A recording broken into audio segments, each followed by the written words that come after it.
What is going on, everybody? Welcome to Off the Top Rope, Off the Mic Sports Network. So I did talk about this on a 40-minute post show that I did live. Wanted to get something out here in this form, just in terms of talking about the World Championship in AEW. Because, listen, I was kind of expecting just seeing AEW and how they've operated with their television product for the last 6 years when it comes to television world title matches.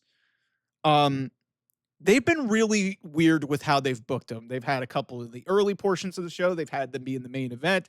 They've had them happen at the top of the 9 o'clock hour, the 9 o'clock Eastern hour, which they did for this match between Hangman Adam Page and Jon Moxley.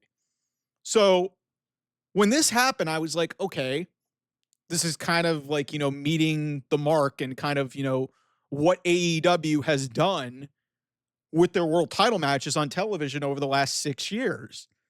So I didn't really bat an eye, but then I was starting to interact with people and I was like, because initially I was like, okay, maybe this is an excuse to put the women in the main event and you do some big angle. Maybe Athena cashes in on Toni Storm. Maybe Mercedes Moné comes back from her hiatus. Something happens. But then that didn't even main event. The main event was Mark Briscoe and Ricochet, which to me is wholly unacceptable. I like Mark Briscoe. I think Ricochet is an asshole. But I do think Ricochet is an immensely talented guy, but that should never be your main event over the World Championship. Are you fucking kidding me? Really? Like I could not believe that this show was formatted in the way that it was. You had a video package off the top, which was really well produced, very WWE-like. And then you go into the tag match, which we can talk about in another video. I really kind of have been hot and cold with this Young Bucks thing, and I think they just don't know what the fuck they're doing with the booking of that situation. But then you put the World Championship on in the middle of the show. The middle of the show. Like, imagine this for a second. Imagine if Cody Rhodes, when he was the WWE champion, he rarely defended it on television. Imagine, and let me give you a great example. Cody Rhodes and Solo Sikoa on the SmackDown debut on USA. You want to know where that match started? To open the show. And you may be saying to yourself, Mike, why are you bitching about it? It should be the main event. Guys, in wrestling terminology, the way that I've seen wrestling over my 20 plus years watching professional wrestling, 20, 30 years of watching professional wrestling, your biggest star either opens the show or closes the show. That's how it goes. Because you're either getting them at the peak where most of the audience is coming in or where the audience is at its peak, or you get to the main event where the audience, again, it's the climax, it's the conclusion, it's the basic ending point of your show. So I've kind of programmed myself with AEW of like, okay, maybe this is a ratings type thing. Maybe it's like, in some cases you'll put it in the middle of the show to protect yourself from running out of time. But AEW over the course of years has, had this idea of, okay, Tony Khan is rich. He'll spend inordinate sums of money to Warner Brothers Discovery and TBS to basically say, hey, we're going a few minutes over, pay for the overrun, whatever. Because there's no hard stop for this show.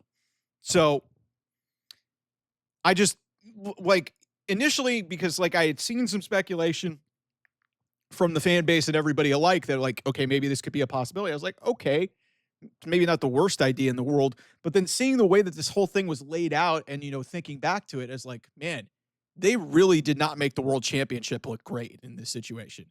Because the way that match was structured, I mean, first of all, the structure of it was kind of a mess. And we could talk about that in a second about the whole everybody banned from ringside. And then, people just started showing up left and right and they completely undermined the entire fan base and the audience. But they had already undermined the fan base and the audience by putting the World Championship on in the middle of the fucking show. The middle of the fucking show. It's just Cody Rhodes. Imagine if Cody Rhodes or Roman Reigns is getting put on in the second hour of a 2-hour show, putting on in the 9 o'clock hour instead of 9:30 or something like that, in that 9:30 Eastern spot. Like if you have got to put your stars in better positions to and highlight your biggest prize, which is the world championship, which by the way, up until 18 days ago, up until July 12th, was in a fucking briefcase for 9 months. We didn't see it. Hangman Adam Page has been all over television, but basically in the first, like, he had a main event. He was booked really well in the first week. He gets to open the show against Wheeler Yuta, but in your third, and he kills him. And then obviously he closed the show there. This was different because you put it on before the main event, and then you do a kind of just a step forward angle with Mark Briscoe and MJF to just progress this forward, which we didn't need. You could have had, MJF beat the shit out of Mark Briscoe after his match with Ricochet in the middle of the show. And then, MJF and Hangman maybe have something in the main event of the show, or MJF teases a cash in or something like that. Like, you could have done something so different from what you did. And like I said, I was looking at this and AEW has kind of just screwed up my brain a little bit when it comes to this, because I'm just like, okay. And, some of this actually goes back to WWE, where they would, under Vince McMahon, sometimes they would position, champions earlier on in the show. But most of the time, when you see championship matches like this that are a big deal, you're leading off the show. And what I don't understand about this, some people will be arguing ratings. Well, if it were about ratings, wouldn't you want your world champion on when the biggest audience possible is there? Like, AEW has done this before. Like, they literally ran a 1-hour match with MJF and Will Ospreay for the International Championship last year. Literally went almost a 60-minute time limit. Hooked the whole audience in from the start of the show to the middle of the show. Why couldn't you, if you're so concerned about time, why couldn't you start the show with, Hangman and Moxley? You could have done that. In my opinion, the way that this show was structured and the way that everything was told, it feels like this whole thing was reconfigured and there was no production meeting. And I think they just decided on the fact, maybe a couple hours before the show, that this is how they were going to do it. And they were going to do it in the middle of the show. It should have main evented, especially with the Darby Allin thing, which was a really exciting thing. And that's the other part of this that really frustrated me and made this main event, what was supposed to be a main event, so fucking confusing for me. You told everybody's banned from ringside. First of all, this match shouldn't have happened. It was a fine wrestling match. I have no issues with the wrestling. Jon Moxley, when you get past like a lot of this Death Riders nonsense, he's still really good and really solid in the ring. Hangman, I love Hangman. Hangman's one of the best in the world. Fantastic wrestler, fantastic character. These guys wrestled a great match. But they just wrestled a Texas death match. They tried to fucking kill each other. They tried to commit murder. They were going through spikes. They were stabbing each other with forks. They were doing all this crazy shit. They were hitting each other with chairs. They were choking out each other with chains. Like, holy shit. They were doing everything humanly possible to try and maim each other. And now we're getting arm bars and headlocks and rest holds literally 18 days later and feeling each other out. These guys try to fucking kill each other.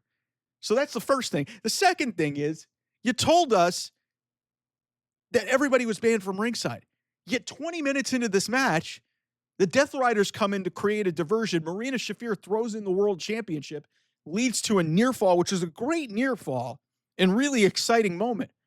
But you completely undermined and made your audience look stupid by literally telling them and flashing a graphic in front of everybody's eyes saying, everyone's banned from ringside. We're getting a straight, clean match. Yet another Death Riders match where they couldn't go without interference. Said it on the I said it on the post show. Imagine if they had announced, before, a main event match, like, I gave the example of WrestleMania 39. They didn't put out the stipulation, but they had banned Solo Sikoa from ringside. So in that respect, that was kind of dumb.